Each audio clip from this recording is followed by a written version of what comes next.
Daniel Jacobs here. I want to talk about Silicon Valley Bank. A lot of people have had questions about it. I want to break it down in simple terms, in a way that won't make your brain melt like mine when I was researching it.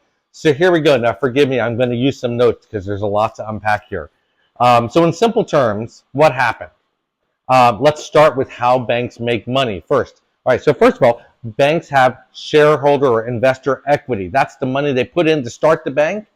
And when the bank makes a lot of money, that creates more shareholder value. When banks lose money, they eat into that to cover the losses, right? Now, they take in deposits and they pay interest on those deposits. They pay as little interest as possible on those deposits. And then they make loans and make investments with the majority of those deposits to make money.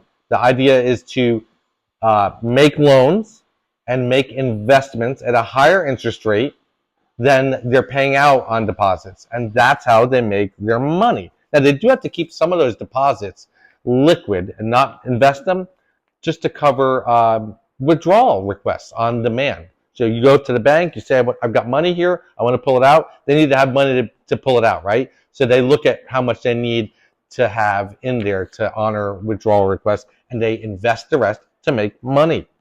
Now, in the case of SVP, Silicon Valley Bank, they invested heavily in two areas, okay? Now, the first was in what many people would consider risky loans to well-backed startups, Silicon Valley, tech startups, right? That's what they specialized in. They specialized in lending money to new companies that big banks, more conservative banks, would not. The second area of their investments were in government bonds. Now, it seemed like this was a really safe investment offsetting those riskier startup loans, right? Put money in government bonds, it's perfectly safe, which it is.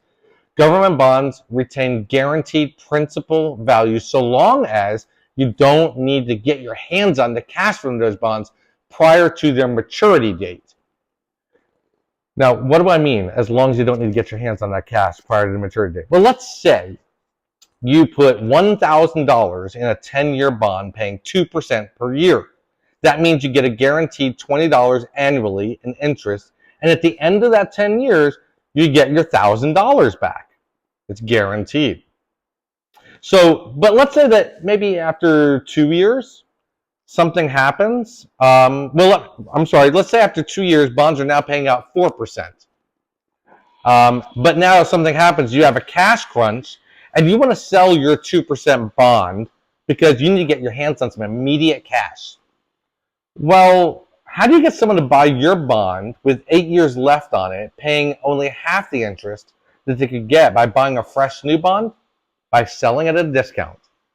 Let's do the math. Your bond will pay out 2% per year for 8 more years. That's $160 in interest it's going to pay out. And a new 4% bond would pay $320 of interest over the same 8 years. But if you sell your bond at a 20% discount to get some hands-on cash right now, then the buyer of your bond would still make that $160 of interest over the next 8 years, plus they'll pocket the extra $200 when they redeem it for the $1,000 that you invested originally. So what happens is that buyer now $60 buying your used bond versus a fresh new bond they could buy where they would make $320. What happened? They just made an additional $40 on that same safe bond investment. Now here's where it gets interesting. With the Fed's aggressive and rapid rate hikes to get inflation under control, bonds bought today pay out a lot more than ones bought a year ago. Like a lot more. So now back to SVB. A recent spotlight on SVB having so heavily invested in bonds caused some analysts to determine that the current resale market value of the bonds that they held, like if they had to liquidate them to honor a huge uptick in withdrawals, would place the bank underwater and insolvent. So it's not that the held to maturity value of those bonds would cause the bank to be insolvent, but if they had to fire sale those assets, they would be insolvent. And this created a circular problem. So last week, depositors, largely made up of tech startups, heard about this, and on Thursday started withdrawing billions of dollars from the bank out of fear. It was a classic run on the bank. And the bank started to fire sale bonds at a discount, but they couldn't even do it fast enough to keep up. Now, it was a game of musical chairs. The last withdrawals were still going to come up empty because we already know that we're going to have to sell their bonds at a discount. So by lunchtime Friday, the Feds came in and took control of the bank. Over the weekend, the Fed worked out a plan to buy the bonds back that the bank still holds at face value to stop this fire sale and allow depositors to be made whole.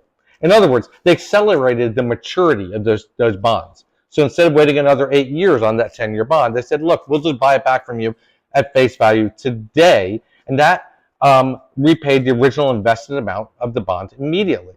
Now, it's a little more complicated than this, but that's the net effect. This didn't make shareholders of the bank whole. It made depositors whole, so that if you had money on deposit there, you can now actually have access to it. This is a notable difference, the difference between helping the shareholders versus depositors, and they helped depositors. Now, could this happen to other banks? Well, in short, yes. Although SVP had an unusually high level of uninsured deposits, they served an unusually concentrated clientele type, and they had an unusually concentrated mix of investments. Remember, they were giving loans to startups where most big banks didn't, and the strategies kind of crumble, right? Now, sadly, the Fed's unprecedentedly fast and steep rate hikes were a contributor to SVP's demise, because had the value of those bonds not shifted so drastically if they hadn't shifted so drastically from the rate hikes, then SVP wouldn't have experienced this problem. Now, that's not to say that the Fed is directly responsible for Silicon Valley Bank's demise, but the Fed did step up to shore up confidence in the banking system and to avoid the demise of many vital startup techs that create innovation that impacts Americans in their daily lives on a regular basis. Like an earthquake with aftershocks, we will see more shifts and more rumbles from banks as a result of this event. But this is not another meltdown like we had in 2008. This is not a systemic banking crisis. It's fundamentally different.